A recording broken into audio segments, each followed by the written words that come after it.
हलाल मीट तो सबने सुना है, लेकिन हलाल मॉर्गेजेस सुना है? मेरा नाम है हरीम और आज के वीडियो में बात करेंगे इसी के बारे में। साथ ही बताएंगे कि इस्लाम में लोन और इंटरेस्ट जैसे फाइनेंशियल चीजों को लेकर क्या नियम है।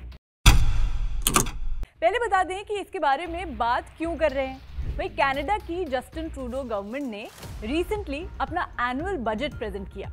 इस बजट का सेंटर ऑफ अट्रैक्शन बना कनाडा की मुस्लिम कम्युनिटी के लिए हलाल मॉर्गेज शुरू करने का फैसला। बेसिकली ये स्कीम कनाडा में रह रहे उन मुसलमानों के लिए है जो होम लोन इंटरेस्ट देने के डर से घर खरीदने में हिचकिचाते हैं, क्योंकि हलाल मॉर्गेज के साथ वो इस्लामिक कानून के हिसाब से प्रॉपर्टी खरीद सकते हैं। सो व्हाट इज हलाल मॉर्गेज? हलाल मॉर्गेज इस्लामिक शरिया कानून का हिस्सा है। अब इस्लामिक शरिया कानून में लोन्स पर इंटरेस्ट चार्ज करना प्रोहिबिटेड है, इसलिए जो इस्लामिक फाइनेंशियल इंस्टीट्यूशंस होते हैं उनमें लोन की शर्तें अलग होती हैं। वहाँ कर्ज पर ब्याज या इंटरेस्ट की जगह गारंटी के तौर पर प्रॉपर्टी गिरवी रखने का प्रोविजन होता है।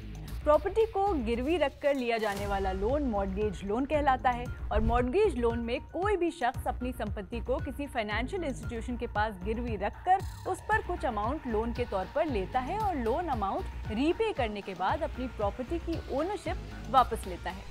सो बेसिकली मुस्लिम कम्युनिटी को प्लीज करने के लिए कनाडा में अब हलाल मॉर्गेजेस का प्रोविजन किया गया है। हालांकि इसको लेकर वहाँ पब्लिक डिवाइडेड है और एक कम्युनिटी को स्पेशल प्रोविजन दिए जाने पर सवाल उठा रही है। लेकिन अब समझते हैं कि इस्लाम में ब्याज लेना देना क्यों मना है। दरअसल इस्लाम में एक फाइनेंशियल टर्म होता है रिबा। रिबा एक अरबिक वर्ड है जिसका मतलब होता है टू इंक्रीज या टू एक्सीड, यानी जितना बोरो किया उससे बढ़ाकर या एक्सीड करके वापस देना। इस प्रैक्टिस को इस्लाम में गलत माना गया है। एक्चुअली इस्लाम में किसी भी तरह की अनफेयर इनकम या वो इनकम जो आपने जेन्युइनली अर्न नहीं की है उसे गलत माना जाता है और बोरोइंग्स पर इंटरेस्ट भी ऐसी ही एक इनकम मानी जाती है। इसे इस्लाम में एक अनफेयर सिचुएशन मानते हैं जहां पैसों की लेन देन में इन्वॉल्व एक पार्टी को नुकसान होना तय रहता है। इस्लाम में माना जाता है कि इंटरेस्ट रेट का कॉन्सेप्ट या तो लेंडर के लिए या रिसीवर के लिए जस्टिफाइड नहीं है एंड जनरली देखा गया है कि इंटरेस्ट देने से गरीब तबका हमेशा नुकसान में रहता है।